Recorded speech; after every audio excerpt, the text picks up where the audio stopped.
Hello, beer tubers, and welcome to another beer review with me, Peter, the Master of Hobbits. Today, joined by Brett. of Anomyces, the final beer of your pre-birthday share. Yeah, and finally we've cracked this beer, if you can say that.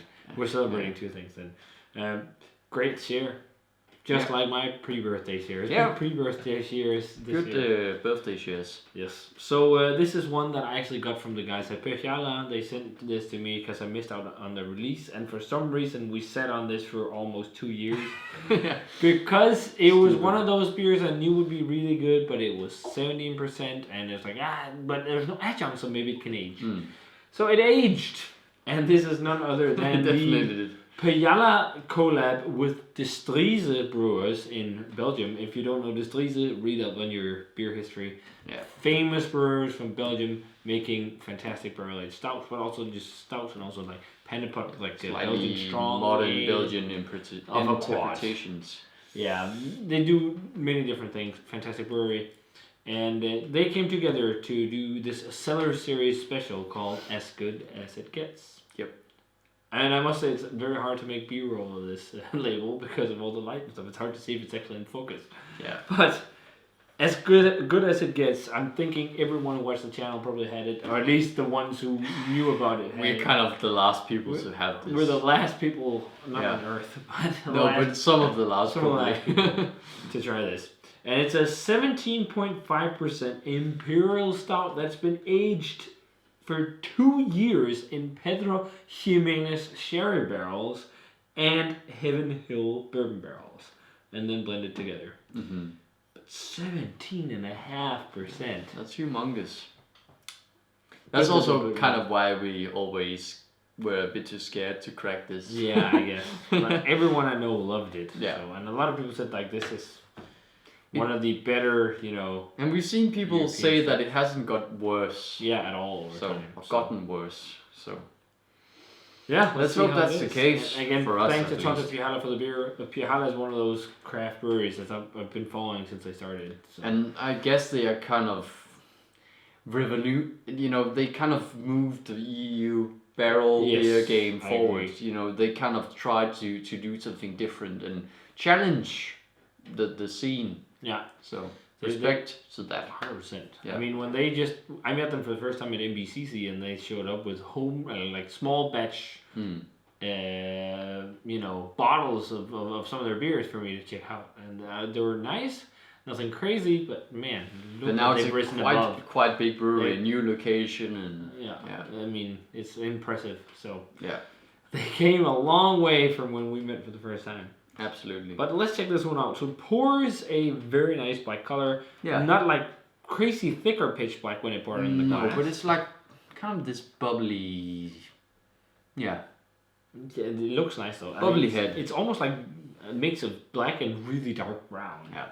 Loads of curtains and just alcohol laces. The head on it is very nice. Even though it's a bit bubbly, it's got a very nice like dark tan color. Yeah. Man. Finally, As Good As It Gets is going to be interesting. Yeah. But let's check out the aroma on As Good As It Gets.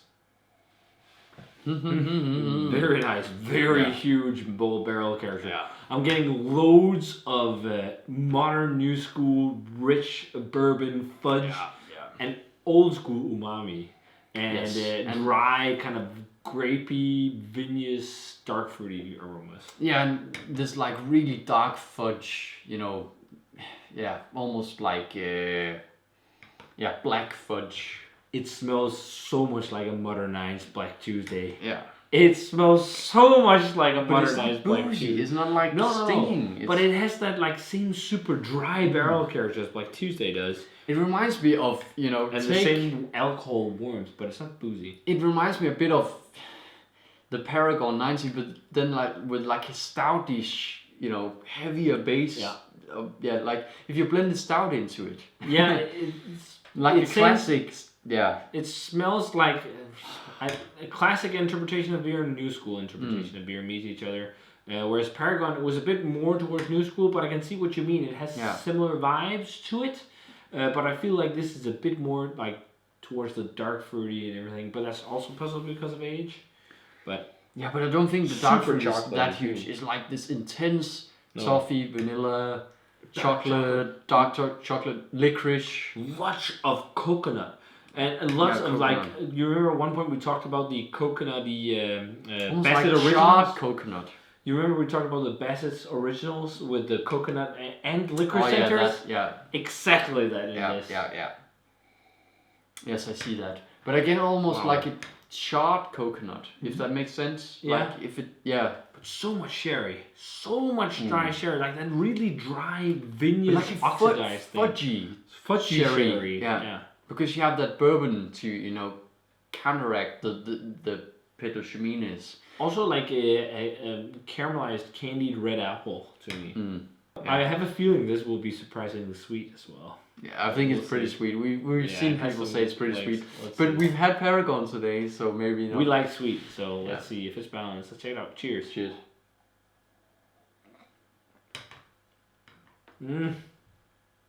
It is so much like a stout version of Paragon. Yeah. Wow. Yeah. I kind of expected it from the aroma. But I think I expected it to be a little less sweet from the aroma.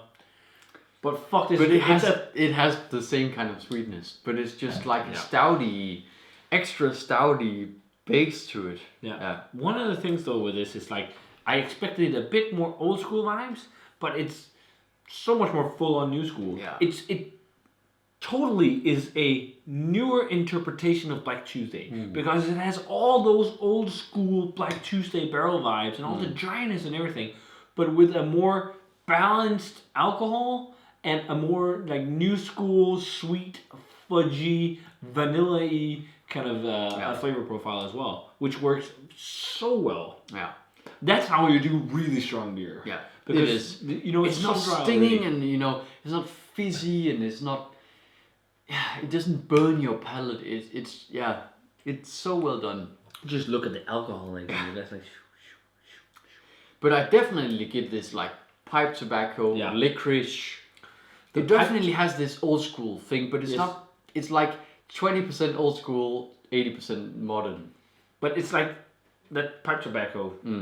There's so much of it, like really nice, complex, sweet pipe tobacco, and then as you said, like it's such a great marriage of new and old school because I feel like the new schools sometimes get too much in sweetness and the old schools sometimes get too much in like dry and dark fruit and whatever, but when you combine them you get a more deep complex beer and like the sweetness overlaps and intermingles with the dryness and everything like those kind of flavors when they merge together they can create an even more cohesive and complex beer, which is the case of this. But man, it is totally like you did it, and maybe a little bit more towards the aged flavored version of the Paragon from 2019. Yeah, but I think it's very similar, but it has I think more aged oxidized flavor without it being bad in any way. It suits the beer totally because of the sherry barrel too. Like it plays so much in with that like really dry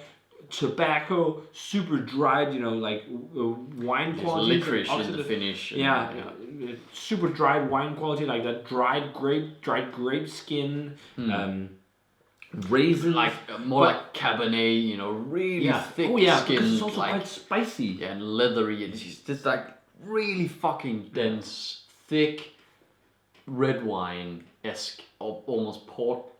Like if you blended red wine. It's almost as you combined a stout that's barrel aged in red wine barrels, port barrels, sherry barrels, and bourbon barrels. But the bourbon barrels being the majority, and the rest is giving off complexity. Yeah. But since it's been aged for 2 years in petrochimines, that also explains like the super deep char and dryness. But what I love about it, because it's so sweet, that dryness really balances it out. It's so sweet up front, but then then it just goes into that tobacco, licorice, woody, charry finish. I would go as far as it's a bit Anchorage-ish with that, 100%. It's very sweet up front, and then it ends up in that. But I would go as far as I think this is one of the best utilizations of a sherry barrel in Imperial stouts I've ever had. Because I think sometimes people use sherry barrels and you get like this dry, super dry. Like think of the tawny port.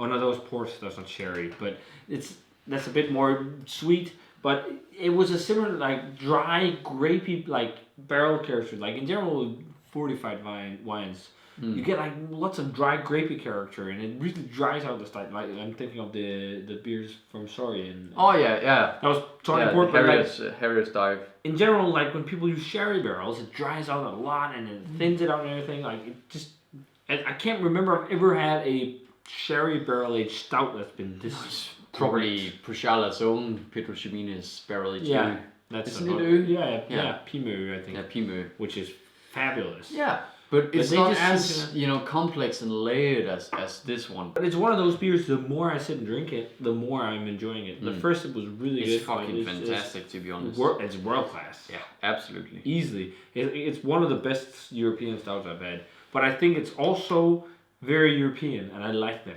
It's not just like these super full-on American vibes, but it still shows itself as being a European stout because you're really starting to see clear differences between European brewed stouts that are more or less European and stouts barrel aged being more or less American. You see a lot more, getting the influence of the American stuff, and that's awesome. And the American stuff is definitely 100% some of my favorite. But when you can take that experience and then put it into a bottle with the American, interpretation of these kind of beers, and also get it a European flair and marriage those flavors so well, that's pretty fucking cool. It is, and I think it's great. It's kind of like in wine when you talk about new and old world. It's almost like those the new and old world meet, because you have that classic tradition of old school barrel aged European beer.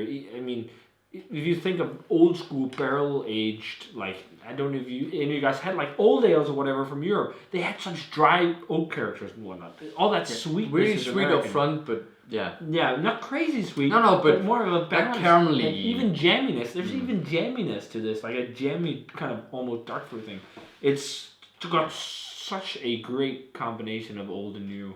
I love that. But actually, we haven't talked that much about the texture and the mouthfeel of the beer. Quite oily, it's quite but it really sticks to your palate, but it's not like this really uber coating thick, but I don't think it needs to be because it's so intense. No. The flavors are so intense, and because it has these old school flavors, it doesn't necessarily have to be like this thick, cloying, or not cloying, but this sticky mouthfeel. I also think if it had these Pedro Ximénez flavors in new school beer, it wouldn't exactly, it wouldn't be as satisfying. It was like crazy sweet and thick, and it's still thick and oily, but it is. I see connotations to, as you say, of course, Anchorage a little bit, but more so just a marriage of a European brewing tradition and an American brewing tradition just forming into one. To me, it's kind of like of course you have Struise in this. It's like Anchorage meets Struise and also of course Põhjala. Põhjala. Of course. You have that Põhjala stouts are pretty sweet. Also the Baltic porters and stuff. Whereas Struise is much more dry. And if you think of like the Pennepot stuff, I know some of the Black Damnation series have been a bit sweeter, but it just reminds me of how much I like. It's actually screams Struise, because Struise also really nails this combination of old world meets new world. Yeah. Think of they always challenge that old school Octopussy. You didn't get to try that? No, but I've tried loads of the beers, and they always try to challenge, the existing, imagination of what beer is and how it should be, and although it's an old school brewery. But I still get that Anchorage vibe because it's extreme beer. It's so intense, and it's the barrel is big and it's very sweet up front. So I get Anchorage vibes, but then again Põhjala and Struise definitely. I see kind of connotations to all three breweries in this beer. World class barrel aged beer. It is world class example of the new and the old world coming together. 98. Yeah, I like this more than I like the Levik. I think it has a bit more balance, there's more complexity. It's just, but it's fucking. It's the so exceptional thing about this beer is that every time you taste it, it's just a new experience. It's new. You just pull new flavors all the time. And the Levi was, Paragon 19 is fucking exceptional, but it's a bit more one-dimensional, and it's a bit more sweet.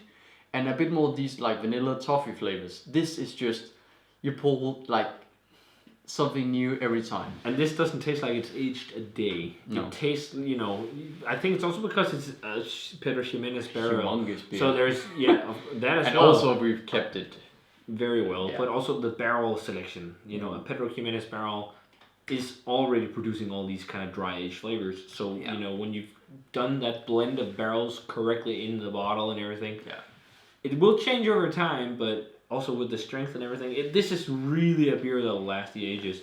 And we have another bottle. Yes, this is it's definitely, if not the best barrel aged European beer in a very long time. Yeah. Thank you, Põhjala and Struise. Let's and put this it in the is coffee. not just fucking because we got it from Põhjala 2 years No, ago. not at all. I we think actually kind of hesitated a bit on this beer. So yeah, a lot. But you know, that's how it is. You always can see our faces when you drink a beer, and if you like it or not. That's absolutely. the idea with that camera. Right I'm just very fucking happy we have a bottle more of this. Yeah, because it's very hard to come by now. Very wise choice. Yeah. Our videos are getting so long. Yeah. We geek out too Sorry, much. but this is just a very complex beer and it needs a lot of words. Yeah. It is pretty much almost as good as it gets. Yeah. So if you guys had a chance to try Põhjala and the Struise is as good as it gets, Imperial Stout. We were late to the party, but we made it there. Yeah. Fantastic stuff. Let us know what you thought of it. Stupid sentence, but it was great. Great birthday share for Brett as well. Yes. Pre-birthday share. Good finish. And, and as always, remember to comment, subscribe, check out the Facebook fan page and Twitter and Instagram. Give the video a thumbs up if you enjoyed it. Ring the bell for future notifications about beer videos. And we're going to say cheers. And possibly also more food videos. We didn't do one now. We need to do more. People and more hype videos and more supermarket videos. And all the blind stuff. Like, we need to do more of that. Yeah, all kinds of stuff. So cheers. Yeah. See you guys then. Cheers.